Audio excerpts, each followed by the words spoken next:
시청자 여러분 안녕하십니까? 헬로티비 뉴스입니다. 양천구 신월동의 한 아파트에서 불이 나 차량 18대가 전소되고 주민 50명이 다쳐 병원에서 치료를 받고 있습니다. 불은 아파트 1층 주차장에서 발화된 것으로 추정되는데 새벽 시간이어서 자칫 대형 인명사고로 이어질 뻔했습니다. 김호 기자의 보도입니다. 어둠을 가르며 갑작스레 불길이 솟구칩니다. 시뻘건 불길은 1층 주차장 천장을 집어삼킬 듯 치솟습니다. 건물 전체는 순식간에 시커먼 연기로 뒤덮였습니다. 차량 곳곳에서 펑 하는 폭발음이 잇따라 들립니다. 소방관들은 불길을 잡기 위해 연신 물을 뿌리고 혹시 있을지 모를 주민을 구하기 위해 사다리를 놓고 구조에 나섭니다. 양천구 신월동 아파트에서 불이 난 시각은 21일 새벽 5시 33분경. 필로티 구조로 된 1층 주차장에서 불길이 시작된 것으로 보입니다. 1층에서 이렇게 차가 터지는 소리가 나면서 차가 화재가 막 크게 나고 연기가 막 들어오고 그랬죠. 그래서 이제 밖으로 나가려고 보니까 현관문을 열으니까 벌써 이제 연기가 밀려 들어가지고 얼른 닫고 이제 화장실에 가서 물수건 적셔서 이렇게 우리 식구 3명이 그렇게 베란다에서 대피하고 있었어요. 이 불로 아파트 주민 50명이 연기를 마셔 일부 주민은 병원에서 치료를 받고 있습니다. 미처 대피하지 못한 주민 32명은 소방대원에 의해 구조됐으며 22명은 스스로 밖으로 빠져나왔습니다. 주차장에 있던 차량 18대는 모두 불에 탔습니다. 아파트 1층에 주차된 차량입니다. 보시는 것처럼 화재 충격으로 차량 유리는 모두 깨져 있고 내부는 불에 타 모두 전소됐습니다. 소방당국은 대응 1단계를 발령하고 인력 313명과 장비 90대를 동원해 2시간 30분 만에 완전히 불길을 잡았습니다. 아파트 세대로 불이 번지기 전 초동 진화에 성공하면서 큰 인명피해로 이어지지 않았습니다. 경찰과 소방당국은 1층 주차장에서 시작된 불이 주변 차량으로 급속히 확산한 것으로 보고 정확한 발화 원인을 조사하고 있습니다. 해당 아파트에는 32세대 90여 명이 거주하고 있는 것으로 파악됐으며 양천구는 피해 주민들을 위해 임시 숙소를 마련하는 등 지원에 나섰습니다. 헬로티비 뉴스 김호입니다. 시민들의 안전을 위해 겨울철 한강버스 운행을 전면 중단해야 한다는 지적이 제기됐습니다. 20일 열린 서울시의회 정례회에서 시정 질문에 나선 이영실 의원은 한강버스 잠실 선착장 지역은 가스관이 매설돼 있는 항로 취약지로 수심이 얕아 선박이 바닥에 접촉하거나 충돌 사고가 빈번하게 발생할 수밖에 없는 구조적 한계를 안고 있다고 주장했습니다. 이 의원은 또 한강버스 비상대응 매뉴얼은 사고 시 직원들의 휴대전화 회수, 언론 접촉 차단 지침이 반복적으로 나와 있어 책임 회피를 위한 문서처럼 보인다고 지적했습니다.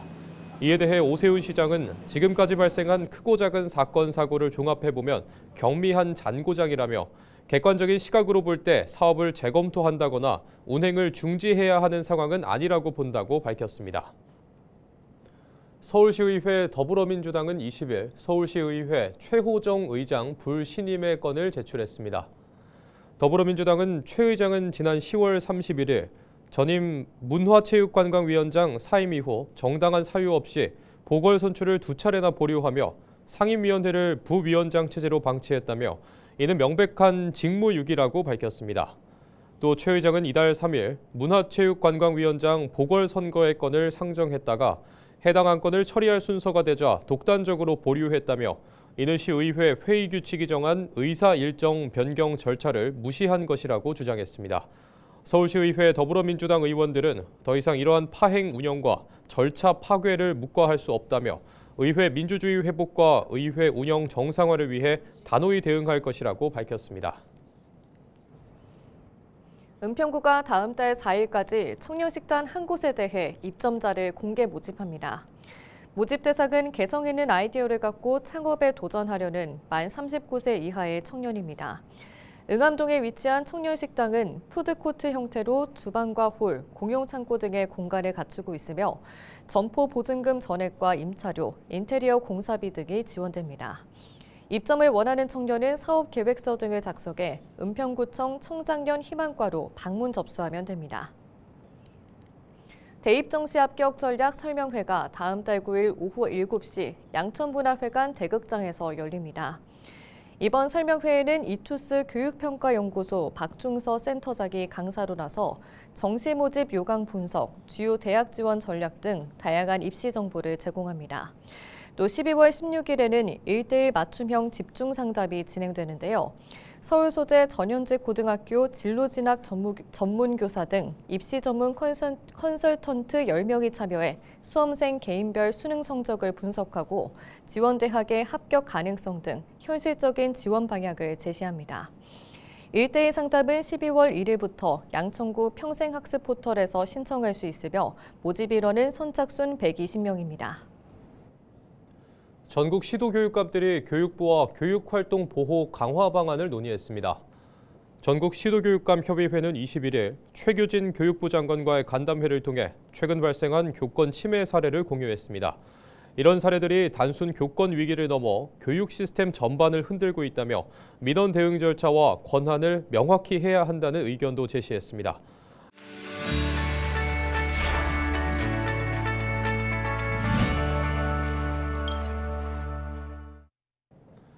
한 주간 우리 지역 국회의원들의 활동 상황을 전해드리는 국회는 지금입니다. 최근 페달 오조작 사고가 잇따라 발생하면서 황희 의원이 대표 발의한 페달 오조작 방지 장치 의무화 법안이 다시 주목받고 있습니다. 황 의원은 지난해 자동차 관리법 개정안을 통해 자동차 제작 판매자가 일정 기준의 차량에 페달 오조작 방지 장치를 반드시 장착하도록 하는 내용을 발의했지만 법안은 1년째 국회 상임위에서 계류 중입니다. 페달 오조작 방지 장치는 장애물을 감지해 운전자가 잘못 가속하더라도 자동으로 제동해 급가속을 막는 안전장치입니다. 황 의원은 해외에서도 의무화가 확산되고 있다며 국민 안전을 위해 법안이 조속히 통과돼야 한다고 강조했습니다. 지금까지 국회는 지금이었습니다. 경제가 어려워지면서 당첨금을 기대하며 복권을 찾는 시민들이 늘고 있습니다. 이런 심리를 악용해 로또 1등을 만들어주겠다며 3년 동안 12억 원 넘는 돈을 가로챈 조직이 경찰에 붙잡혔습니다. 가짜 예측 사이트까지 만들어 치밀하게 범행을 이어간 것으로 드러났습니다. 차선영 기자입니다. 부산의 한 사무실. 겉으로는 인터넷 쇼핑몰 업체를 운영하는 것처럼 꾸며져 있었지만 실제로 로또 1등 예측을 미끼로 한 사기가 벌어진 범행 거점이었습니다. 피의자들은 2023년 11월부터 허위 예측 사이트 4곳을 개설해 1등 번호를 알려주겠다. 당첨을 위해 로비 자금이 필요하다는 말로 피해자를 속여 27명으로부터 12억 원 상당을 편취했습니다. 경기 침체로 복권 구매가 늘어나는 상황을 노리고 서민들의 기대 심리를 파고들었습니다. 이들은 총책과 자금 관리, 인출책, 텔레마케터 등으로 역할을 나누고 조직적으로 범행 체계를 구축해 운영했습니다. 자기들이 로또 예측 번호를 알려주는 그런 배너, 그다음에 이런 어떤 고정수, 제외수라는 어떤 나름대로 그 번호를 도형을 만들어서 이렇게 올려놓는 그런 형태였고. 경찰은 지난 7월 피해 신고를 접수한 뒤 4개월간 계좌 흐름을 추적하고 사무실 압수수색을 진행했습니다. 그 결과 해외로 도주했던 공무원까지 포함해 일당 10명을 모두 검거하고 이 중 3명을 구속했습니다. 로또 1등 번호가 예측될 수가 없습니다. 그 1등 번호가 예측된 것은 우연의 결과입니다. 그래서 반드시 이런 SNS에서 로또 1등 번호라고 광고라든가 그런 문자 메시지는 전부 다 사기니까 각별히 주의가 필요하다고 생각이 됩니다. 경제적 어려움 속에서 작은 희망에 기댄 서민들의 마음을 노린 범행. 경찰은 특히 피해금을 찾아주겠다며 추가 비용을 요구하는 수법에도 각별한 주의가 필요하다고 당부했습니다. 헬로티비 뉴스 차선영입니다. 겨울철 건조한 날씨와 난방기기 사용으로 인한 화재가 잦을 시기입니다. 긴박한 화재 진화 현장에서 출동한 소방대원이 다치는 일도 적지 않은데요. 소방대원 10명 중 4명은 공무상 재해를 인정받지 못하고 있다고 합니다. 정승환 기자가 보도합니다. 철골 구조물이 앙상한 뼈대를 드러냈습니다. 상가 건물 안은 희뿌연 연기로 가득합니다. 지난 15일 태백 황지동의 4층짜리 상가 건물에서 불이 나 1시간 만에 꺼졌습니다. 이 화재로 건물 1, 2층이 모두 불에 탔고 3층도 절반이 잿더미로 변했습니다. 다행히 건물 안에 있던 시민 2명은 제때 대피해 시민 인명 피해는 없었습니다. 하지만 현장에서 진화 작업을 하던 소방대원이 계단에서 넘어져 병원으로 옮겨졌습니다. 강원소방본부에 따르면 최근 5년간 소방대원 65명이 화재 진화 중 다쳤습니다.